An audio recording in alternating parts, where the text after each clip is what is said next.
What if an entire world we once knew vanished beneath the ocean's surface, swallowed whole by the sea, leaving behind only whispers and legends? Could we piece together its stories from the watery grave that consumed it? And perhaps even more intriguing, what mysteries still lie hidden, waiting to be uncovered in the deep? Diving through the calm waters off the coast of Egypt, researchers discovered a truth stranger than the legends themselves. Here, beneath layers of sediment and marine life, sleep the ruins of cities once known to pharaohs, merchants, and pilgrims. As we drift closer to this sunken realm, questions emerge from the blue depths. Why did these cities vanish? How did they thrive before their quiet descent into obscurity? And what secrets might these ruins reveal about the ancient world's cultural crossroads?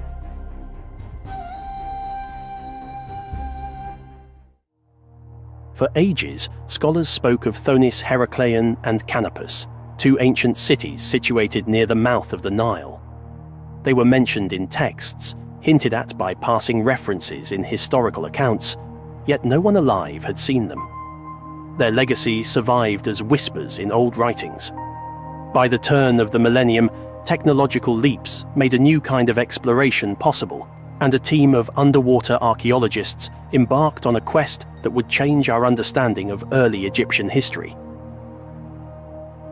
Before Alexandria's rise to fame, Thonis-Heracleion was a grand gateway to Egypt, controlling seaborne trade and enforcing taxes on vessels arriving from distant ports.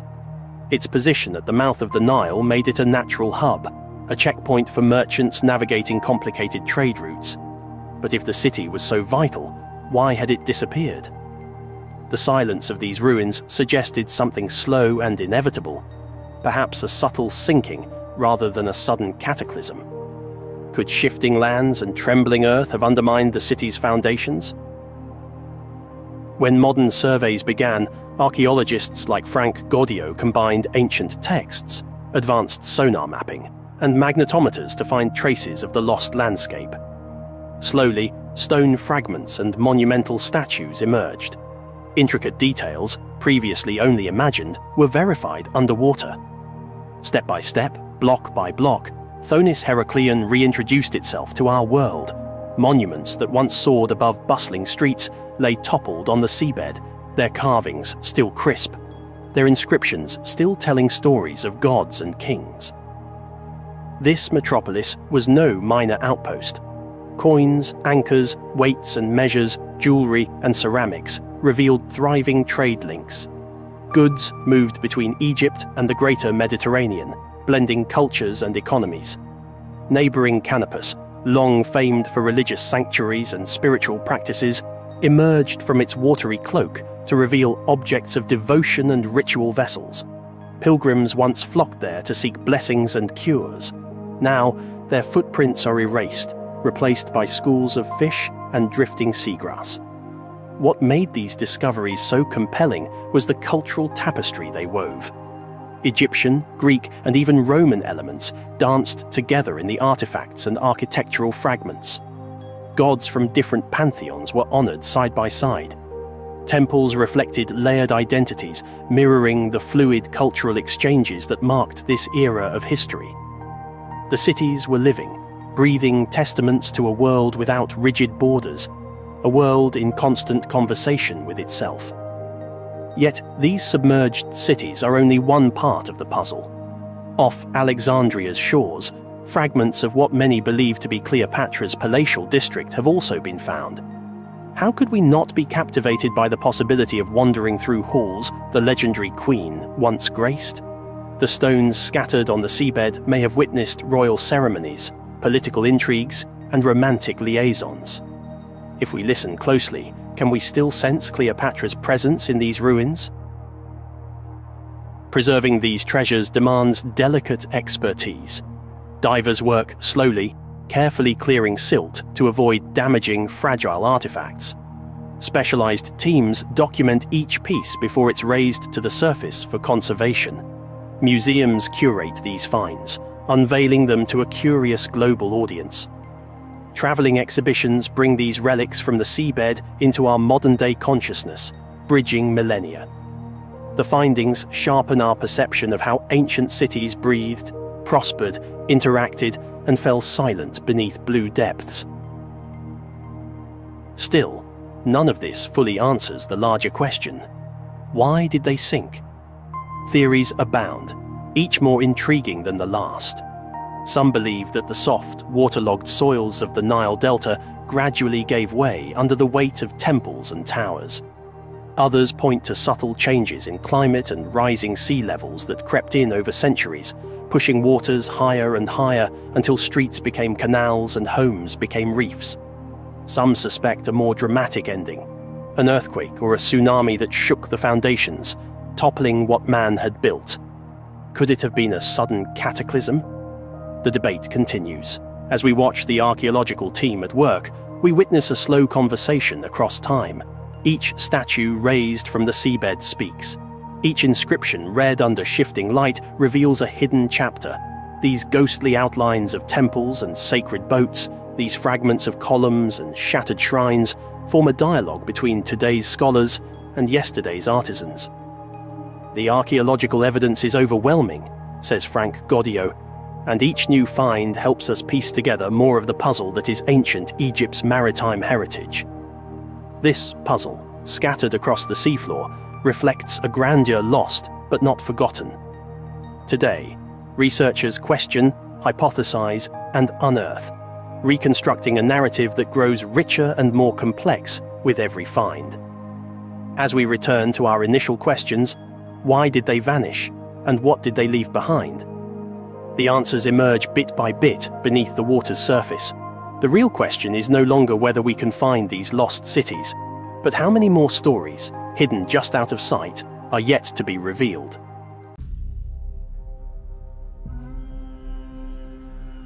What if an entire world we once knew vanished beneath the ocean's surface, swallowed whole by the sea, leaving behind only whispers and legends?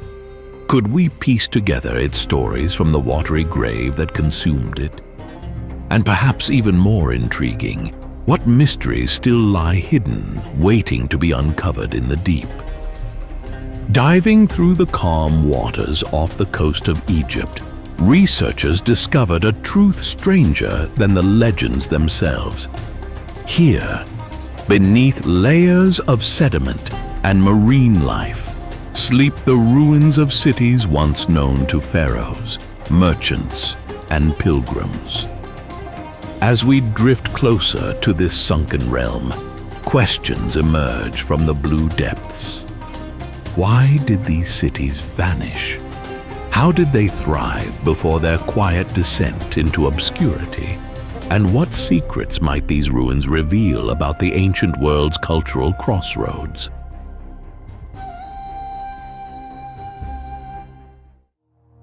For ages, scholars spoke of Thonis-Heracleion and Canopus, two ancient cities situated near the mouth of the Nile. They were mentioned in texts, hinted at by passing references in historical accounts, yet no one alive had seen them. Their legacy survived as whispers in old writings. By the turn of the millennium, technological leaps made a new kind of exploration possible, and a team of underwater archaeologists embarked on a quest that would change our understanding of early Egyptian history. Before Alexandria's rise to fame, Thonis-Heracleion was a grand gateway to Egypt, controlling seaborne trade and enforcing taxes on vessels arriving from distant ports. Its position at the mouth of the Nile made it a natural hub, a checkpoint for merchants navigating complicated trade routes. But if the city was so vital, why had it disappeared? The silence of these ruins suggested something slow and inevitable, perhaps a subtle sinking rather than a sudden cataclysm. Could shifting lands and trembling earth have undermined the city's foundations? When modern surveys began, archaeologists like Frank Goddio combined ancient texts, advanced sonar mapping, and magnetometers to find traces of the lost landscape. Slowly, stone fragments and monumental statues emerged. Intricate details, previously only imagined, were verified underwater. Step by step, block by block, Thonis-Heracleion reintroduced itself to our world.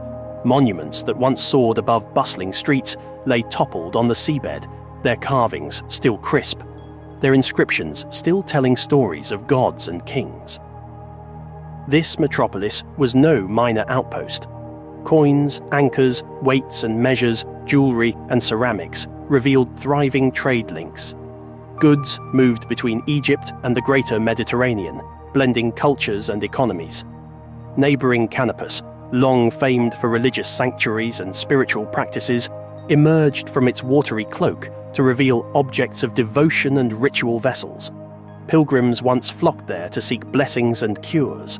Now, their footprints are erased, replaced by schools of fish and drifting seagrass. What made these discoveries so compelling was the cultural tapestry they wove. Egyptian, Greek, and even Roman elements danced together in the artifacts and architectural fragments. Gods from different pantheons were honored side by side. Temples reflected layered identities, mirroring the fluid cultural exchanges that marked this era of history. The cities were living, breathing testaments to a world without rigid borders, a world in constant conversation with itself. Yet these submerged cities are only one part of the puzzle. Off Alexandria's shores, fragments of what many believe to be Cleopatra's palatial district have also been found. How could we not be captivated by the possibility of wandering through halls the legendary queen once graced? The stones scattered on the seabed may have witnessed royal ceremonies, political intrigues, and romantic liaisons. If we listen closely, can we still sense Cleopatra's presence in these ruins? Preserving these treasures demands delicate expertise. Divers work slowly, carefully clearing silt to avoid damaging fragile artifacts. Specialized teams document each piece before it's raised to the surface for conservation. Museums curate these finds, unveiling them to a curious global audience. Traveling exhibitions bring these relics from the seabed into our modern-day consciousness, bridging millennia. The findings sharpen our perception of how ancient cities breathed, prospered, interacted, and fell silent beneath blue depths. Still, none of this fully answers the larger question: why did they sink? Theories abound, each more intriguing than the last. Some believe that the soft, waterlogged soils of the Nile Delta gradually gave way under the weight of temples and towers. Others point to subtle changes in climate and rising sea levels that crept in over centuries, pushing waters higher and higher until streets became canals and homes became reefs. Some suspect a more dramatic ending, an earthquake or a tsunami that shook the foundations, toppling what man had built. Could it have been a sudden cataclysm? The debate continues. As we watch the archaeological team at work, we witness a slow conversation across time. Each statue raised from the seabed speaks. Each inscription read under shifting light reveals a hidden chapter.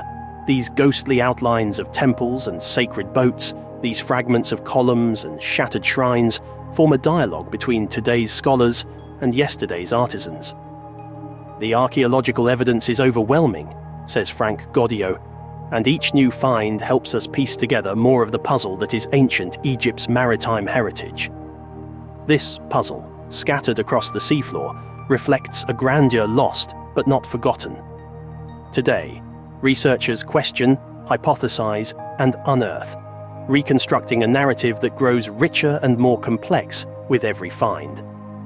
As we return to our initial questions, why did they vanish, and what did they leave behind? The answers emerge bit by bit beneath the water's surface. The real question is no longer whether we can find these lost cities, but how many more stories, hidden just out of sight, are yet to be revealed. What is important about that finding is that it raises a big question mark over our entire notion of the prehistory of the world. With 130,000 years of human prehistory, of which only the last 13,000 years have been documented because of the archaeological dogma that there was no point in looking deeper. Goodness knows what was happening here. Imagine diving into the depths of the ocean, only to stumble upon the remnants of an ancient world lost to time. The Bimini Road in the Bahamas and the Yonaguni Monument off the coast of Japan are two such mysterious sites that challenge our understanding of history. Could these submerged structures be the handiwork of advanced pre-flood civilizations, or are they simply nature's remarkable creations? Join us as we delve into the mysteries of these underwater marvels, exploring the theories and controversies that surround them, and uncover the secrets that lie beneath the waves. The Bimini Road, an underwater rock formation off the coast of Bimini Island in the Bahamas, has long captivated historians, archaeologists, and enthusiasts of ancient mysteries. This intriguing formation is often linked to the legend of Atlantis and is thought by some to be evidence of an advanced pre-flood civilization. The Bimini Road consists of a series of rectangular limestone blocks that appear to be deliberately placed, creating what looks like a road or wall beneath the ocean's surface. The Bimini Road was first discovered in 1968 by a team led by Dr. J. Manson Valentine, a marine biologist and archaeologist.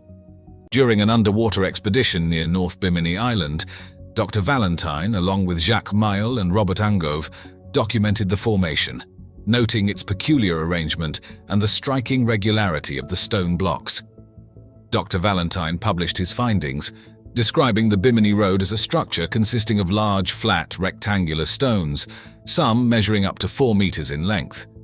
The stones were arranged in a linear fashion, forming a path approximately 800 meters long. This arrangement led to speculations about its origin and purpose. The Bimini Road is composed primarily of limestone, a common sedimentary rock in the region. The blocks are roughly rectangular and vary in size, with some measuring as large as 4 meters in length, 3 meters in width, and 1 meter in thickness.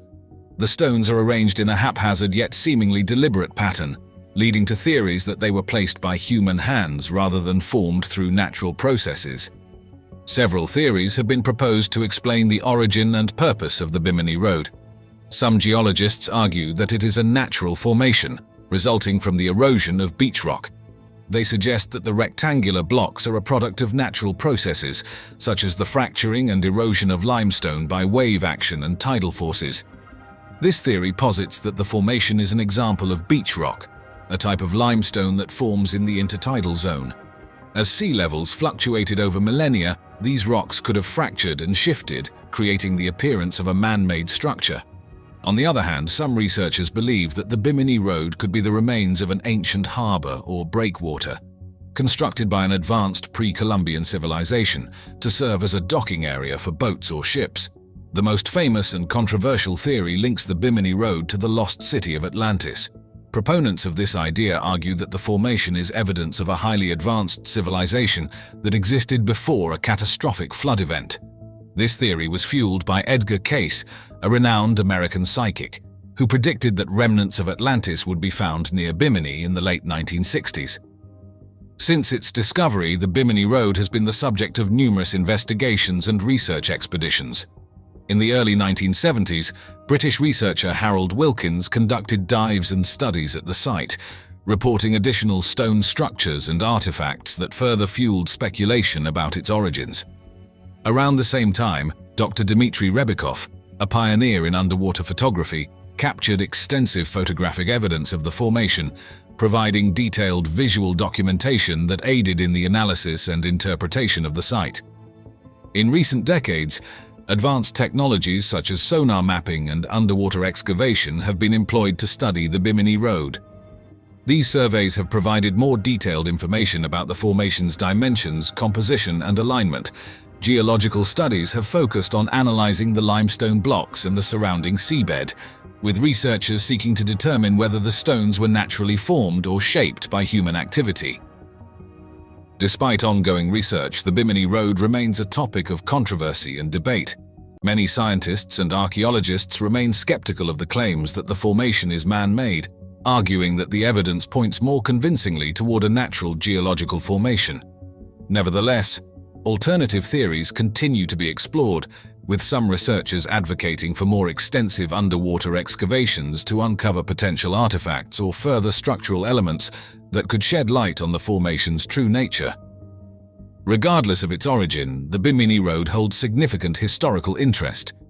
It has become a focal point for discussions about ancient civilizations, lost cities, and the mysteries of human history. Moving on to another underwater structure, the Yonaguni Monument is one such intriguing formation. Located off the southern coast of Yonaguni Island, part of the Ryukyu Islands in Japan. This underwater rock formation has captivated the attention of archaeologists, geologists, and enthusiasts of ancient mysteries due to its striking resemblance to a stepped pyramid or a complex of terraces and platforms. Discovered by divers in the 1980s, the monument has sparked intense debate regarding its origins and purpose. Some believe it to be the remnants of an ancient city submerged after a catastrophic event, possibly linked to a pre-flood civilization. The Yonaguni Monument was discovered in 1986 by Kihachiro Aratake, a local diver and director of the Yonaguni-cho Tourism Association. While exploring the seabed near Yonaguni Island, Aratake stumbled upon a massive, mysterious structure with remarkably straight edges and flat surfaces. His discovery quickly garnered attention, and further dives were conducted to explore the site in greater detail. After the initial discovery, a series of surveys and exploratory dives were carried out by Japanese marine geologist Masaki Kimura and his team. Dr. Kimura, from the University of the Ryukyus, has been one of the most vocal proponents of the theory that the Yonaguni Monument is a human-made structure. Over the years, his team has documented numerous features that suggest artificial construction. The Yonaguni Monument is composed primarily of fine-grained sandstone and mudstone, which are common sedimentary rocks in the region. The formation is notable for its geometric shapes, including flat terraces, right-angled corners, and straight walls. The structure measures approximately 150 meters in length, 40 meters in width, and 27 meters in height. It consists of multiple layers or steps, reminiscent of a stepped pyramid, with some areas featuring what appear to be stairs or platforms. The monument includes large, flat terraces, some connected by what look like staircases, varying in size and elevation to create a stepped appearance. Additionally, some parts of the monument feature depressions and channels resembling water basins or pools, leading to speculation about their potential use in ancient times. Certain sections include upright stone pillars and walls with sharp angles, which further contribute to the theory of human intervention. The origins and purpose of the Yonaguni Monument have been the subject of much debate and speculation. Some geologists argue that the monument is a natural formation, resulting from tectonic activity and natural erosion processes. They suggest that the geometric shapes are a result of the natural fracturing and weathering of the sandstone. The formation's straight edges and flat surfaces could be attributed to the natural jointing of sandstone, where vertical and horizontal fractures create block-like structures that resemble human-made features. On the other hand, proponents of the human-made theory, such as Dr. Masaki Kimura, believe that the monument is the remains of an ancient civilization that existed more than 10,000 years ago. They argue that the precise angles and regular shapes are unlikely to have been formed solely by natural processes. This theory posits that the Yonaguni Monument was part of a city or complex submerged after a catastrophic event, such as a massive earthquake or rising sea levels at the end of the last ice age. Some researchers have also explored the possibility that the Yonaguni Monument is connected to local legends and myths. The Ryukyu Islands have a rich folklore that includes stories of ancient civilizations and sunken cities. Since its discovery, the Yonaguni Monument has been the focus of numerous investigations and research efforts. Extensive diving expeditions have been conducted to map and document the monument. Divers have used underwater photography and videography to capture detailed images of the structure. Advanced technologies, such as 3D modeling and sonar mapping, have been employed to create detailed digital representations of the monument, helping researchers analyze its features and structure. Geological studies have focused on analyzing the composition and formation of the sandstone and mudstone. Researchers aim to determine whether the features observed could be attributed to natural geological processes or human activity. Studies of erosion patterns and sediment deposition have been conducted to understand the natural forces that may have shaped the monument. Researchers have also explored the historical and cultural context of the Ryukyu Islands to find potential connections between the Yonaguni Monument and ancient civilizations, examining artifacts and other archaeological sites in the region. The Yonaguni Monument remains a topic of controversy and debate within the scientific community. Many geologists and archaeologists are skeptical of the claim that the monument is a human-made structure. They argue that the evidence points more convincingly toward a natural geological formation and caution against drawing conclusions without more definitive proof. Despite the skepticism, alternative theories continue to be explored. Proponents of the human-made theory call for more extensive underwater excavations and research to uncover potential artifacts or further structural elements that could shed light on the monument's true nature. Regardless of its origin, the Yonaguni Monument holds significant cultural and historical interest. It has become a focal point for discussions about ancient civilizations, lost cities, and the mysteries of human history.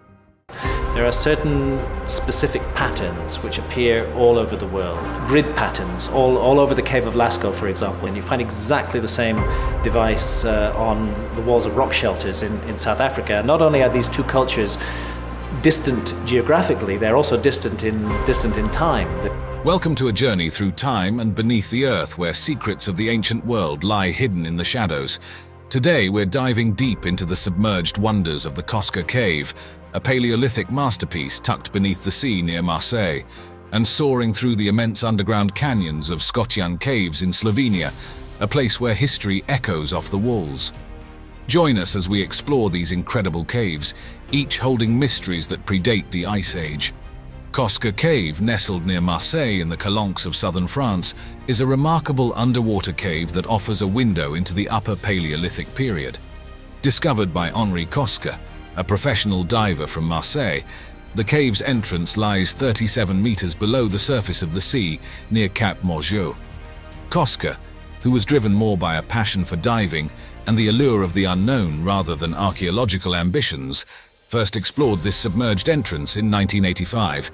The entrance to the cave, now underwater, was submerged due to rising sea levels following the last ice age, preserving its contents through the millennia. During his initial dives, Cosca was not conducting an archaeological investigation. It was only after several explorations, as he delved deeper into the cave's labyrinth of tunnels and chambers, that he began to notice walls decorated with what seemed to be ancient artwork. The significance of these findings was not immediately apparent. However, over time, the implications of his discovery began to dawn on him. It wasn't until 1991, several years after his initial discovery, that the true archaeological importance of the cave was recognized. Cosca reached out to Jean Clot, a renowned prehistorian, who conducted the first scientific examination of the site. Clots confirmed that the paintings and engravings were indeed from the Upper Paleolithic period, marking a crucial step in the cave's study and preservation. Access to the cave remains a significant challenge, as the entrance is a long, narrow underwater tunnel only navigable by skilled divers. This natural barrier has helped shield the cave from casual explorers and the elements, helping to preserve its ancient artworks from both human interference and environmental degradation. This combination of fascinating discovery, unique preservation conditions, and significant historical artifacts makes Cosca Cave a unique and valuable site for understanding the distant past. As we delve deeper into the mysteries of Cosca Cave, we uncover not only its historical significance, but also the geological processes that shaped it. Within the limestone cliffs of the Calanques near Marseille, France, Cosca Cave is a product of millions of years of erosion, sedimentation, and tectonic activity.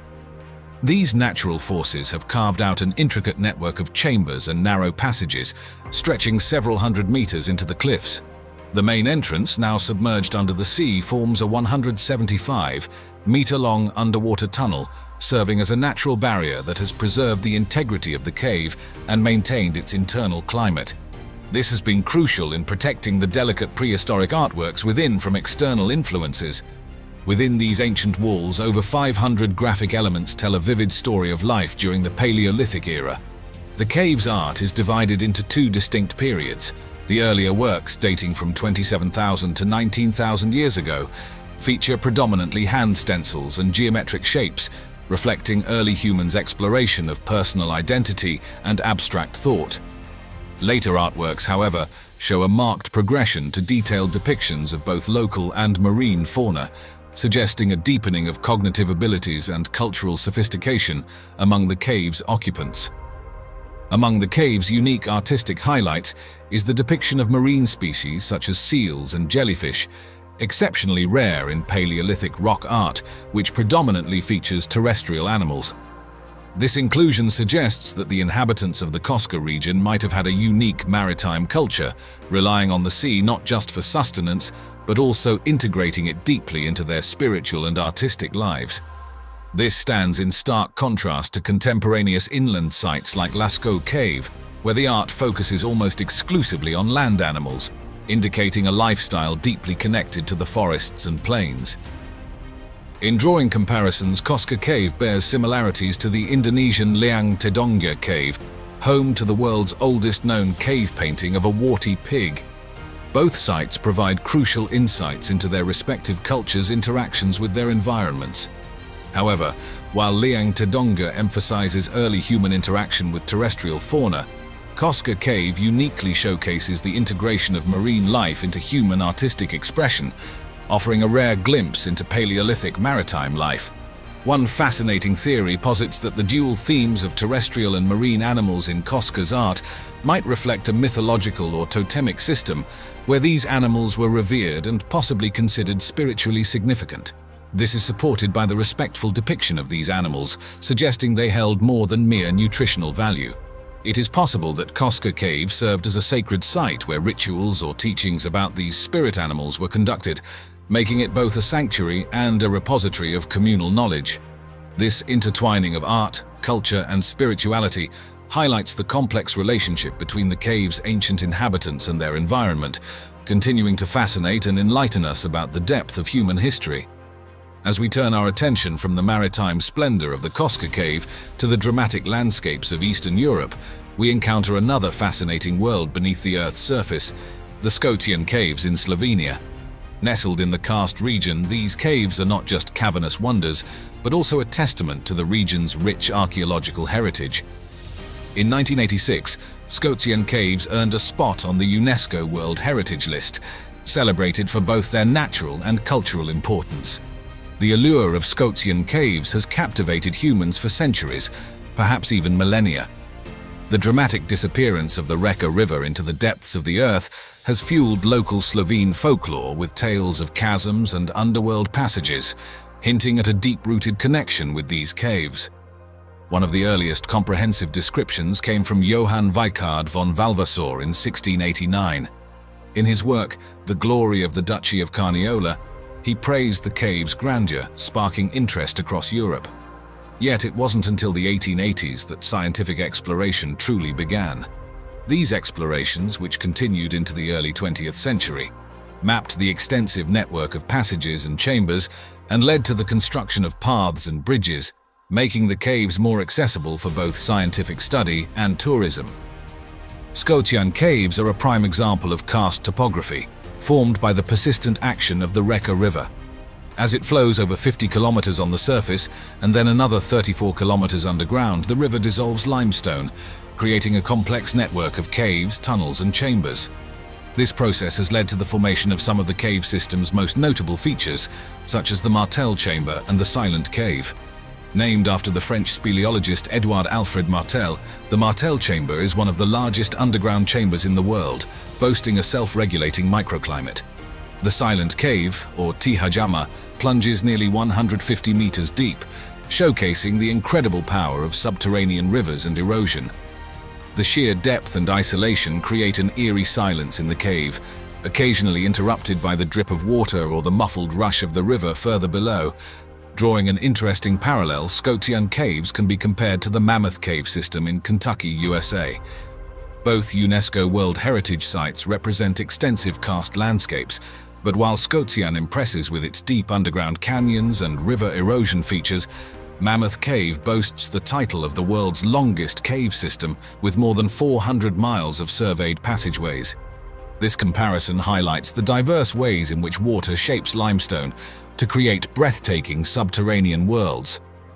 An important aspect of Scotian caves is the unique biodiversity they support, thanks to the stable conditions of constant temperature and humidity. This environment is home to unique species, including the cave salamander, affectionately known as the human fish due to its skin color. This biodiversity is crucial for understanding karst environments and the evolutionary adaptations of life forms thriving in perpetual darkness, further cementing the Scotian caves as not only a natural wonder, but also a significant ecological and cultural treasure. The ocean's depths have always held a powerful allure, concealing secrets and sparking our imaginations with the possibility of lost worlds. Among the most intriguing underwater mysteries are the Bimini Road in the Bahamas and the Yonaguni Monument off the coast of Japan. These submerged structures have ignited fierce debate, forcing us to confront a fundamental question. Are they evidence of advanced pre-flood civilizations that predate our current understanding of human history, or are they simply remarkable products of geological processes? The implications of their origins are profound, potentially rewriting the timeline of human civilization and challenging the archaeological dogma that has, until recently, limited exploration of the deep past. The quoted claim that these findings raise a big question mark over our entire notion of the prehistory of the world is not hyperbole, given the potential for a 130,000-year human prehistory compared to the relatively short 13,000 years currently documented. Discovered in 1968 by Dr. J. Manson Valentine, a marine biologist and archaeologist, the Bimini Road presents a striking visual puzzle. Located near North Bimini Island in the Bahamas, it consists of a series of rectangular limestone blocks arranged in a linear fashion, extending for approximately 800 meters beneath the clear turquoise waters. The blocks, some as large as 4 meters in length, 3 meters in width, and 1 mm in thickness, appear deliberately placed, resembling a road, wall, or perhaps even a breakwater. The immediate association for many was with the legendary lost city of Atlantis. This connection was significantly amplified by the prior predictions of Edgar Cayce, a renowned American psychic. In the 1930s and 40s, Cayce, often referred to as the Sleeping Prophet, made numerous pronouncements about Atlantis, claiming it was a highly advanced civilization destroyed by a cataclysmic flood. Crucially, he predicted that remnants of Atlantis would be discovered near Bimini in the late 1960s, a prediction that seemed remarkably fulfilled by Valentine's discovery. The myth of Atlantis itself has a long and influential history. Its origins lie in the writings of the Greek philosopher Plato, specifically his dialogues Timaeus and Critias, written around 360 BC. In these dialogues, Plato describes Atlantis as a powerful island nation located beyond the Pillars of Hercules, generally interpreted as the Strait of Gibraltar. He portrays Atlantis as a technologically advanced and militarily powerful civilization that ultimately fell out of favor with the gods and was swallowed by the sea in a single day and night of earthquakes and floods. While most scholars believe Plato intended Atlantis as an allegory, a cautionary tale about the dangers of hubris and imperial overreach, the story has resonated deeply through the centuries. It has inspired countless explorers, writers, and researchers, fueling a persistent belief in the existence of a lost, advanced civilization. Early investigations of the Bimini Road, such as those conducted by British researcher Harold Wilkins and underwater photography pioneer Dr. Dmitry Rebekov in the early 1970s, seem to support the Atlantis theory. They reported finding additional stone structures and artifacts in the vicinity, further fueling speculation. Modern surveys employing sonar mapping and underwater excavation have provided more detailed information about the formation's dimensions and composition, but have not definitively resolved the central question of its origin. The prevailing scientific explanation, however, favors a natural origin. Geologists point to the process of beach rock formation. Beach rock is a type of limestone that forms in the intertidal zone, where sand and shell fragments are cemented together by calcium carbonate precipitated from seawater. As sea levels fluctuate, this beach rock can be exposed and subsequently submerged. The rectangular shape of the Bimini Road blocks is attributed to the natural fracturing and erosion of this beach rock. Limestone is prone to developing regular joint patterns, essentially cracks, along planes of weakness. Wave action, tidal currents, and the chemical dissolution of the limestone can then widen these cracks, eventually separating the rock into rectangular blocks. This geological explanation aligns with the broader understanding of the Bahamas' geological history. The islands are part of a large carbonate platform that has been shaped by fluctuating sea levels throughout the Pleistocene epoch, 2.6 million to 11,700 years ago, and the Holocene epoch, the last 11,700 years. During glacial periods, sea levels were significantly lower, exposing vast areas of the platform. As glaciers melted, sea levels rose, submerging previously exposed land. This cycle of exposure and submersion, combined with the natural processes of erosion and sedimentation, can account for many of the features observed at the Bimini Road. Across the Pacific Ocean, off the southern coast of Yonaguni Island, part of Japan's Ryukyu archipelago, lies another underwater structure that has captivated researchers and fueled debate: the Yonaguni Monument.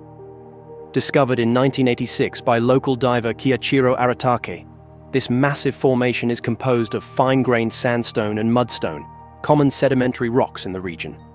What makes it extraordinary is its appearance. It resembles a stepped pyramid, or a complex of terraces and platforms, featuring remarkably straight edges, flat surfaces, and right-angled corners. The monument's dimensions are substantial, approximately 150 meters long, 40 meters wide, and 27 meters high. It consists of multiple layers or steps, with some areas featuring what appear to be staircases connecting large, flat terraces. Other features include depressions and channels that resemble basins or pools, and upright stone pillars and walls with sharp angles. Dr. Masaki Kimura, a marine geologist from the University of the Ryukyus, has been the most prominent advocate for the theory that the Yonaguni Monument is a human-made structure. Over years of research, his team has meticulously documented the monument's features, arguing that the precision of the angles, the regularity of the shapes, and the presence of seemingly functional elements, like the staircases and basins, are highly unlikely to have been formed solely by natural processes. Kimura proposes that the monument was part of a city or complex built more than 10,000 years ago, during a period when sea levels were significantly lower. He suggests that it was submerged by rising sea levels at the end of the last ice age, or possibly by a catastrophic tectonic event. This timeline presents a significant challenge to established archaeological understanding of the Ryukyu Islands. While the islands have a long history of human habitation, with evidence of human presence dating back over 30,000 years to the Paleolithic period, the earliest known complex societies in the region are much more recent. The Gusuku period, characterized by the construction of stone castles, Gusuku, and the development of a distinct Ryukyuan culture, flourished between the 12th and 15th centuries AD. There is no currently accepted archaeological evidence of a civilization capable of constructing a structure like the Yonaguni Monument during the proposed timeframe of 10,000 years ago. This timeline presents a significant challenge to established archaeological understanding of the Ryukyu Islands. While the islands have a long history of human habitation, with evidence of human presence dating back over 30,000 years to the Paleolithic period, the earliest known complex societies in the region are much more recent. The Gusuku period, characterized by the construction of stone castles, Gusuku, and the development of a distinct Ryukyuan culture, flourished between the 12th and 15th centuries AD. There is no currently accepted archaeological evidence of a civilization capable of constructing a structure like the Yonaguni Monument during the proposed timeframe of 10,000 years ago. Geologists suggest that the combination of natural jointing, tectonic activity, and erosion over thousands of years could have produced the seemingly artificial features of the Yonaguni Monument. They point to similar, albeit smaller scale, naturally occurring formations found elsewhere in the world as evidence that such geological processes can create remarkably geometric shapes. Both the Bimini Road and the Yonaguni Monument remain subjects of intense debate and ongoing research. While the scientific consensus leans towards natural geological explanations, the visual impact of these structures and the tantalizing possibility of lost civilizations continue to fuel alternative theories. Definitive proof, in the form of irrefutable artifacts or clear evidence of human modification, would be needed to overturn the prevailing scientific view. These underwater mysteries serve as a powerful reminder of the vastness of our oceans and the limitations of our current knowledge. They highlight the importance of continued exploration and open-minded scientific inquiry. The possibility, however remote, that these sites represent a radically different understanding of human history, a prehistory extending far beyond our current understanding, keeps the questions alive and underscores the enduring human fascination with our origins and the potential for groundbreaking discoveries that could rewrite the story of our past. The continued study of these sites, employing advanced technologies and interdisciplinary approaches, may yet reveal secrets that have been hidden beneath the waves for millennia. What we found in Egypt is only the highlands of it. Another very fascinating aspect of this testimony is that the ancient Egyptian priests found multiple caches of books and documents, which they then spirited away to the Library of Alexandria in Egypt. And we are told that the burning of the Library of Alexandria was a false flag, and the only thing they really burned was the census records, and the Romans took all of the real books, all the ancient stuff cataloged by the Egyptians, and hid it away in where? The Vatican Library. The lost city of Heracleion, known to the ancient Egyptians as Thonis, was a submerged city near the mouth of the Nile River, off the coast of modern-day Alexandria, Egypt. Its discovery in the early 2000s by underwater archaeologist Frank Goddio and his team was a landmark event in archaeology. For centuries, Heracleion had been considered nothing more than a legend, known only through a few rare inscriptions and ancient texts. Heracleion served as a gateway to Egypt, acting as one of the primary ports of entry for Greek trade before the establishment of Alexandria. This made it a bustling hub of commerce, culture, and religion. The city was also a center for the worship of the god Amun, the supreme god of the Egyptians at the time. One of the most significant religious events held in Heracleion was the annual Mysteries of Osiris ceremony, which celebrated the resurrection of the god Osiris.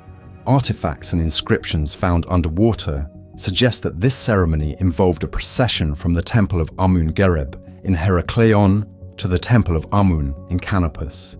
The city's remains are located around 6.5 kilometers off the coast, submerged under 30 to 45 feet of water.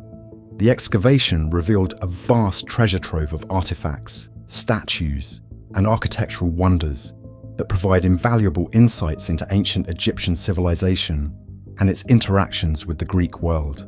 One of the most remarkable finds was the discovery of giant statues, some over 5 meters tall, beautifully carved and incredibly well preserved in the silty bottom of the bay. These statues represent a mix of Egyptian gods and goddesses, pharaohs, and Greek rulers, highlighting the cultural blend that characterized the city. Gold coins and weights made from bronze and stone were also discovered, shedding light on the city's trade and economic system. Among the most intriguing discoveries were dozens of small limestone sarcophagi, believed to have been used for mummified animals brought as offerings to the gods. These, along with the remains of more than 64 ancient shipwrecks, tell the story of a city deeply connected with the divine, where commerce and religion were intertwined. An interesting comparison can be drawn between Heracleion and the ancient city of Pompeii in Italy. Both cities were lost to natural disasters. Heracleion to rising waters and earthquakes, Pompeii to a volcanic eruption, and both lay forgotten for centuries. The rediscovery of each has provided a snapshot of life in an ancient city, offering insights into the daily lives, cultures, and economies of the past. While Pompeii offers a glimpse into Roman life frozen in time by volcanic ash, Heracleion reveals its story through the preservation of artifacts beneath the sea. Both sites challenge our understanding of ancient civilizations, but the underwater preservation of Heracleion offers a unique perspective, particularly in the conservation of organic materials and metals that would not have survived on land. The discovery and ongoing excavation of Heracleion challenge our perceptions of ancient history, providing evidence of the interconnectedness of ancient civilizations through trade, religion, and culture. The artifacts and structures found beneath the waters of the Mediterranean are a testament to the city's significance in the ancient world, offering a vivid picture of its splendor and the daily lives of its inhabitants. Cleopatra's palace in Alexandria, Submerged beneath the waters of the eastern harbour near the modern city, is a site of immense archaeological and historical significance. This palace, part of the larger royal quarter of ancient Alexandria, was a centre of political power, cultural achievement, and architectural grandeur during the reign of Cleopatra VII, the last active ruler of the Ptolemaic Kingdom of Egypt. The discovery of the palace's ruins underwater has captivated historians, archaeologists, and the public alike, offering a unique glimpse into the life of one of history's most enigmatic figures and the period she lived in. The underwater explorations have revealed a wealth of artifacts, including statues, coins, jewelry, and everyday objects that paint a vivid picture of life in Cleopatra's Alexandria. Among the most significant finds are the magnificent statues. Divers have uncovered numerous statues believed to have adorned the palace and the surrounding city. These include representations of Egyptian deities, members of the Ptolemaic dynasty, and possibly Cleopatra herself. Although identifying specific individuals can be challenging, the layout of the submerged buildings, including what are thought to be the palace's living quarters, ceremonial areas, and perhaps even the famous Pharos lighthouse, provides insight into the architectural styles and urban planning of the time. Items ranging from pottery and glassware to coins and personal ornaments have been found, illustrating both the domestic life within the palace and the broader economic and social systems of Alexandria. Alexandria under Cleopatra was a cosmopolitan hub of trade, culture, and learning. The city housed the Great Library, a beacon of knowledge attracting scholars from across the ancient world. Cleopatra's reign marked the zenith of Alexandria's development as a center of Hellenistic culture, blending Egyptian traditions with Greek and Roman influences. The discovery of the palace underwater underscores Alexandria's importance as a cultural and political capital. An interesting parallel can be drawn between Cleopatra's palace in Alexandria and the sunken Roman city of Baiae in the Bay of Naples. Like Alexandria, Baiae was renowned for its opulent buildings, including villas, temples, and baths, many of which belong to the wealthiest and most powerful figures of the Roman world. Both sites were lost to the sea due to natural disasters, Baiae to volcanic activity, and Alexandria to earthquakes and rising sea levels. The comparison highlights how both cities were centers of luxury and political power, reflecting the wealth and architectural taste of their respective civilizations. However, while Baiae offers insight into Roman elite leisure and architectural innovation, Cleopatra's palace in Alexandria provides a window into the last days of the Egyptian pharaohs and the Ptolemaic dynasty's efforts to blend Egyptian and Hellenistic cultures. The port of Alexandria, established by Alexander the Great in 331 BC, quickly became one of the world's most significant trade hubs and a beacon of cultural and intellectual achievement. Situated on the Mediterranean coast of Egypt, it connected trade routes from Europe, Asia, and Africa, making it a melting pot of cultures, ideas, and goods. The port's strategic and economic significance was unmatched in the ancient world, serving as the primary entry point for grain shipments from Egypt to Rome, a critical factor in Rome's imperial stability. One of the port's most iconic landmarks was the Pharos lighthouse, one of the 7 wonders of the ancient world. Standing on the island of Pharos, it guided ships into the harbour with its towering light. Constructed in the 3rd century BC, it exemplified ancient engineering marvels and symbolized Alexandria's prosperity. Although not directly part of the port, the Great Library of Alexandria was emblematic of the intellectual vibrancy that the city's wealth and connectivity facilitated. It attracted scholars, scientists, and philosophers from across the ancient world. The royal quarters and palaces around the port included magnificent structures and the Museion, a shrine of the Muses, which housed the famous library. These buildings reflected the city's status as a center of Hellenistic culture and power. Underwater archaeology has uncovered a wealth of artifacts from the port, including ancient shipwrecks, pottery, and everyday items, offering insights into ancient maritime practices and the diverse goods that flowed through the city. The The port of Alexandria was crucial in the ancient economy, facilitating the trade of commodities such as grain, papyrus, glass, and precious metals. Its storied docks and warehouses bustled with merchants and goods from all corners of the Mediterranean and beyond, reflecting a highly organized trade network. The city's prosperity was closely tied to its port's efficiency and its ability to serve as a cultural and economic bridge between different worlds. Drawing a comparison, the port of Alexandria and the ancient Roman port of Ostia were both foundational to the economies of their respective empires, serving as vital nodes in the Mediterranean trade network.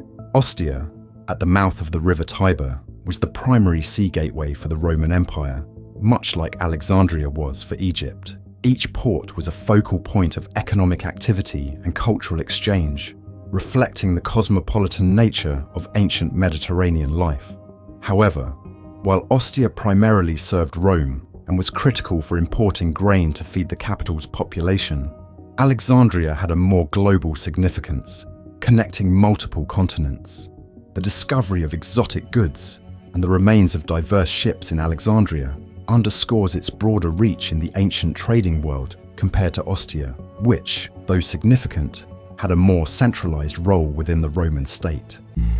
We're talking about something that happened between 12,800 and 11,600 years ago. There's no doubt, I don't think anybody could seriously dispute that the episode called the Younger Dryas was a global cataclysm on an enormous scale, and that it led to the extinction of the megafauna, all the megafauna of the Ice Age, all those iconic animals, the mammoths, the mastodons, the giant sloths, the woolly rhinos.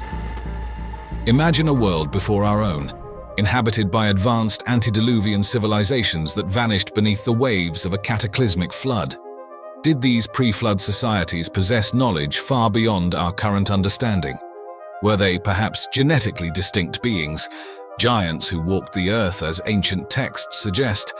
Today, as we stand before colossal megalithic structures, inexplicable with modern engineering knowledge, we must ask ourselves, what secrets did these early civilizations hold? Join us as we delve into the mysteries of these lost worlds, exploring the possibility that our ancestors were not just like us, but were part of a much grander and more mystifying past. When we hear antediluvian, we often think of a period steeped in myth and legend, predating the biblical flood described in Genesis. This term not only captures the essence of ancient pre-flood times, but also conjures images of lost civilizations shrouded in mystery and advanced beyond our comprehension. Among these, the story of Atlantis stands out as a captivating example, often linked with technological marvels that seem almost otherworldly today. The Atlantis connection is particularly intriguing. This fabled city, first described by Plato in his dialogues Timaeus and Critias, is said to have been a powerhouse of technological sophistication with capabilities like flying machines and energy crystals. These Vimanas, as referred to in ancient Indian texts, hint at a technological kinship with Atlantis, whose advanced technology purportedly sank with the city into the ocean depths, leaving behind only the echoes of its existence in various global myths. Plato's Atlantis, a narrative crafted around 360 BC to discuss his ideals on statecraft and morality, was portrayed as an island nation beyond the Pillars of Hercules that met its doom overnight following a catastrophic disaster. Plato's account suggests that Atlantis was not just any civilization, but a dominant naval power that had conquered parts of Western Europe and Africa nearly 9,000 years before his own time, which places Atlantis firmly in the realm of the antediluvian. The city's opulence and technological advancements were extraordinary. Atlantis boasted grand palaces and temples constructed from a unique blend of red, white, and black stone, and featured sophisticated water management systems that would have been revolutionary at the time. This blend of wealth, resource management, and architectural ingenuity indicates a society that was far ahead of its contemporaries. Moreover, Atlantis's influence was not confined to its immediate geography. It established colonies and exerted cultural and political influence over distant regions, including Egypt and potentially even the Americas. This suggests a widespread dissemination of Atlantean knowledge in astronomy, mathematics, and engineering, evidenced by the architectural and technological similarities observed across these regions. This notion of a shared source of ancient knowledge is supported by similar flood stories and legends of advanced civilizations in cultures worldwide, from the Sumerian tales of Dilmun to the Hindu legends of Dvaraka. These stories, echoing the catastrophic end of mighty civilizations, could very well be distant memories of real events linked to a common advanced progenitor civilization like Atlantis. Archaeological theories and speculations continue to abound, with some pointing to the Rishat structure in Mauritania, also known as the Eye of the Sahara, as a possible location for Atlantis, given its distinct concentric rings and proximity to the Atlantic. Others believe the sudden demise of the advanced Minoan civilization due to volcanic activity might have inspired the Atlantis story, creating a bridge between legend and historical facts. The leap from discussing Atlantis's potential real-world connections brings us to some fascinating comparisons with known ancient civilizations, particularly ancient Egypt and the Minoan civilization of Crete. When we examine the purported technological capabilities of antediluvian civilizations and compare them with those of ancient Egypt, the contrast is quite revealing. Ancient Egypt, with its iconic pyramids, sophisticated irrigation systems, and complex hieroglyphics indeed showcases a high level of technological achievement. Yet if we consider the lore surrounding antediluvian societies, these were groups said to have constructed even larger and more precise pyramids and structures. The precision with which the Egyptian pyramids were built, aligning perfectly with specific celestial bodies, could suggest that their knowledge might have been influenced or even inherited from these earlier, more advanced civilizations. Another intriguing comparison can be made between the story of Atlantis and the actual history of the Minoan civilization on Crete. Both civilizations are noted for their architectural and technological sophistication. The Minoans, for instance, constructed multi-story palaces at Knossos, complete with advanced plumbing systems and vibrant frescoes that speak to a highly sophisticated society for their time. In terms of catastrophic endings, both Atlantis and the Minoan civilization share tales of sudden destruction. Atlantis is said to have disappeared beneath the waves overnight, while the Minoans faced a rapid decline following the massive volcanic eruption on the nearby island of Thera, now known as Santorini. Additionally, the maritime capabilities of both civilizations are noteworthy. The Minoans were a dominant sea power in the Mediterranean, paralleling descriptions of Atlantis's control over the Atlantic with its formidable navy. These comparisons do more than highlight historical and archaeological parallels. They also suggest that the stories of Atlantis might have been influenced by real events that were then mythologized over the ages. The narrative of Atlantis, as crafted by Plato, may well have drawn from actual societal collapses like that of the Minoans, blending history with philosophical allegory to discuss broader human themes. Such cross-analysis not only enriches our understanding of these ancient civilizations, but also keeps alive the intrigue and speculation about how much truth might lie in the legends of lost worlds and sunken cities. The claim that these civilizations possessed technology and knowledge far beyond their time is not just a staple of ancient mythology, but a topic that continues to fascinate modern researchers.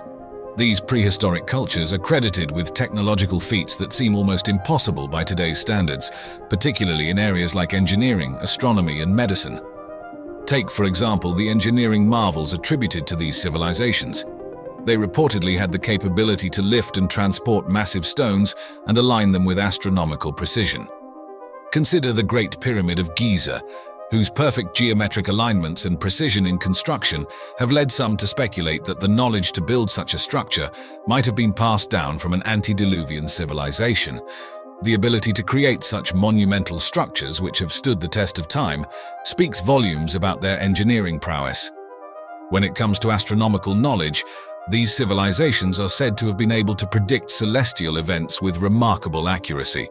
Structures like Stonehenge, with their sophisticated understanding of celestial patterns, serve as evidence of this advanced astronomical knowledge.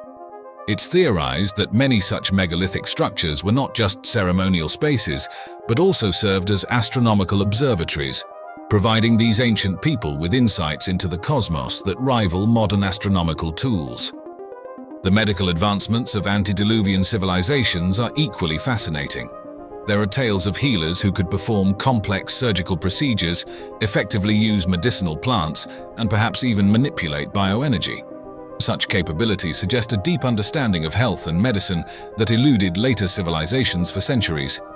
The idea that these ancient healers had knowledge of practices and treatments that are only now being understood or rediscovered in modern medicine adds a layer of mystery and sophistication to their capabilities. Lastly, there's the intriguing concept of energy manipulation, where some theories suggest these ancient cultures had mastered forms of energy unknown to us today. This includes using sound waves to move heavy objects, a popular theory that attempts to explain how massive stone structures were constructed, or the harnessing of natural electromagnetic fields for various purposes. The potential that these civilizations had harnessed and used energy in ways that we can barely comprehend today not only adds to their mystique, but also poses questions about what other knowledge was lost in the sands of time. Delving into the myths and scriptures that discuss civilizations before a world-altering catastrophe, particularly the Great Flood, unveils a narrative filled with hints of advanced societies that existed before recorded history. Take, for instance, the Sumerian King List, an ancient manuscript that records the reigns of several kings spanning tens of thousands of years, culminating in the Flood, a pivotal event that reshaped their world. This document hints that these were no ordinary monarchs but beings with extraordinarily long lifespans and capabilities, suggesting that they hailed from civilizations with advanced knowledge and skills. Similarly, ancient Indian scriptures like the Vedas and the Puranas recount tales of prehistoric kingdoms where rulers commanded not just the loyalty of their subjects, but also wielded technologies that seem futuristic even today. They describe vimanas, or flying machines, and advanced weaponry that imply a high level of technological advancement. The Mahabharata tells the story of Manu, who survives a catastrophic flood, paralleling the biblical Noah and his ark, which further underscores the universal theme of cataclysmic floods across various cultures. These flood myths are pervasive, featuring prominently in cultures worldwide. From Utnapishtim in the Epic of Gilgamesh to Nuu in Hawaiian mythology and Deucalion in Greek mythology, these tales often center on a few survivors, forewarned and spared from the disaster that obliterates almost all life. This narrative of destruction and rebirth is a common thread linking diverse cultures and geographies, suggesting a shared human memory of a distant past where civilizations fell to great calamities. Moreover, many of these ancient narratives also talk about giants or beings with lifespans much longer than typical humans, possessing incredible strength and wisdom. These descriptions can be found from the biblical Nephilim to the Norse Jotun and the Greek Titans, often depicted as rulers or warriors with godlike attributes. This has led to fascinating theories, including the possibility that antediluvian civilizations might have had knowledge of genetic manipulation, enhancing their physical and intellectual capacities to levels far beyond what we can imagine. As we thread together these narratives and archaeological evidence, the stories of these ancient, advanced societies not only enrich our understanding of human history, but also continue to captivate our imagination with their mystery and the possibility of lost knowledge waiting to be rediscovered.